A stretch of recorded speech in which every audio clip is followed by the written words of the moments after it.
and the religionist right, and they know only how to destroy. That's your mayor attacking our black churches right there. But we voted this stupid bitch in. This mayor's antipathy toward the church is legendary. When the petitions were organized out of the churches, by the way, black churches, Democrat churches, as well as those leaning to the right. A little detail she doesn't like to bring up. She'd have you believe it's rich white men who don't like homosexuals. No, it's a bad ordinance. But the black churches were against it too. And they voted against it. They worked against it. They rallied their parishioners against it. But this mayor's attacks on the church are legendary. She thinks everybody's out to get her. No, quite the opposite. She has an axe to grind. She had the city of Houston subpoena the sermons of church services because she wanted to know what they were saying about this. When that became public, when the churches pushed back, when we pushed back, when even many Democrats were embarrassed that the mayor was trying to use legal force against churches and what they preach in the pulpit, she withdrew that and first said she never said it. Of course, we had that on record. And then said that was taken out of context. Oh, would you like to see the subpoenas? But it turns out she knew about the subpoenas. They all came from her. This is the same woman, mind you. And you're going to think I'm exaggerating because there's no way this can be true. But trust me, it's my home city. I know it. This is the same woman who made it illegal when a church was going into downtown Houston on Sunday after their services and feeding the homeless. She made it illegal. She's going to tell us that she's fighting for social justice when she made it illegal for churches to feed poor, hungry, homeless people. She wraps herself in a cloth of social justice, but what she's really doing is attacking the church. A hero fights for justice. A hero fights for justice. A hero fights for justice. A hero fights for justice. A hero fights for justice. A hero fights for justice. Chanting makes it important. Chanting makes it important. Chanting makes it important. Chanting makes it important. Oh my gosh, she's right. Chanting does make things sound important. You know, a hero fights for justice. That's true. What last night's election made very clear is that just because you do what you do in the name of justice doesn't make it justice. Just because you believe that you're the only one with the pure heart and that what you say must go doesn't mean it will. Impugning other people who dare to disagree with you because you're the mayor is not justice, and it's not leadership. It's not good. It's not something you should be proud of. What last night proved in the city of Houston, and frankly across the country, was that it is the taxpayer, it is the citizen, it is the veteran, it is the American who gets to decide what will happen in this great country of ours. And some sides will win and some sides will lose, and we'll pick up the pieces and we'll all move on. That is the American way.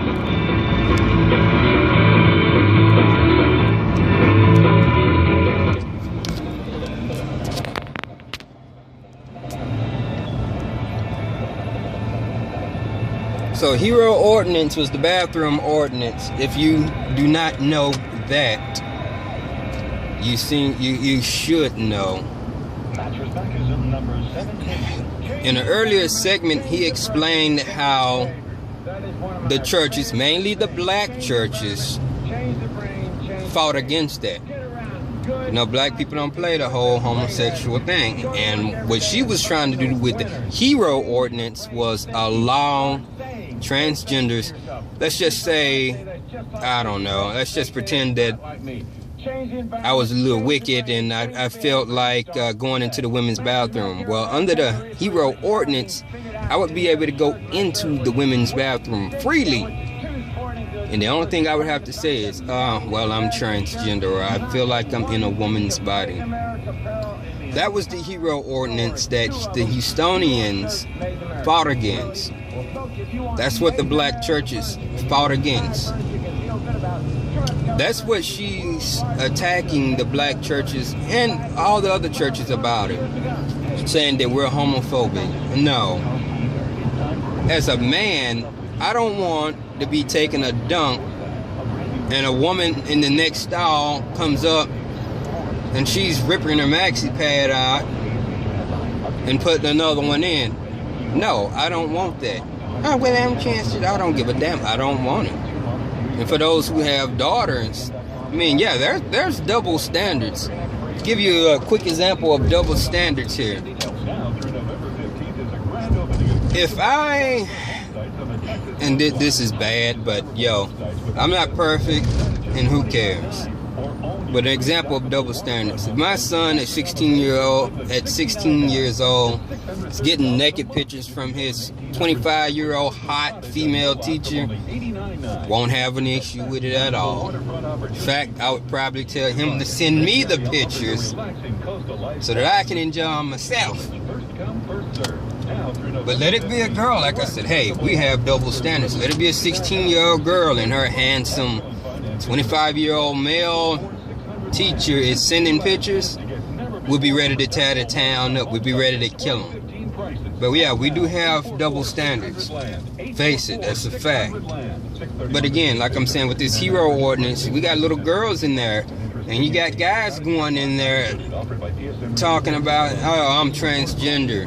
Well, I feel like a woman. And they got penises around your 8-year-old daughter. That's what would have been allowed under the Hero Ordinance. But yet, Anise Parker, or Porker, which Michael Berry likes to call her, bitch is what I like to call her. She's saying that we're homophobic and that we would have economic backlashes. No, we won't, because we stood up and the people voted and said, no, we don't want this shit, get it out of here. Something else real quick, and it is absolutely true. There's a $300 fine per person if you were to walk up, and that's not just the churches, but if I were to go and just feed a homeless guy my lunch, which I have done before. So if you want to find me, bitch, bring your ass on and we'll take the shit to court. But yeah, I've given homeless people my lunch before. You know, that's illegal. That's a $300 fine. Never existed until this Democrat white bitch showed up here in Houston, Texas. So hey, your voice does matter. Politics do matter. They do affect your life. For y'all who didn't go out, well, who didn't vote or didn't know about this here, it's really a shame because, I mean, as far as you Houstonians go, this does affect you and did affect you. Another thing that she did was she changed the ballot language. Very interesting. Basically, she read it up where if you voted no, you were really voting yes because of the way the ballot language was written. So after the black church, you know, they came up with 25,000 signatures saying no, that we don't want it. She took it to Supreme Court. Well, she changed the ballot language and was taken to Supreme Court because she tried to trick us into voting this shit in. That's how dirty this woman is. If you think she's gonna be here after she leaves the mayor office, you got it wrong. This bitch would be up and gone. Let me tell you something else about the hero ordinance. In Colorado, they used to have the hero ordinance or something similar to it where the men could go into the bathroom with the ladies. And they repealed it after a short time because a lot of men were going in there and they'd stick their cell phones underneath the doors of the women and take pictures. I don't know what for. I don't find it sexy at all, you know, to be in a bathroom with a woman. Don't, no. God, no. You reach that camera under there, and you see something you don't want to see. Fellas, when the ladies say, you trying to look under my dress, you see something you don't want to see, you're going to see something that you do not want to see. Just trust me on that. Trust me on it. Mayor also says she believes anyways, man, negatively impact the local economy.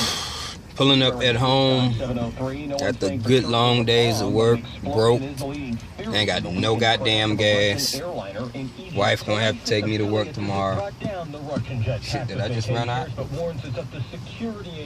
Nah, I didn't run out. Hungry as hell, ain't got nothing to eat. I thought I was done, but I'm not. Because now we're finna go on the taxes. Yep, that's right. Boring ass taxes. What happens when we make more laws? Start new projects. Take money from people, you know.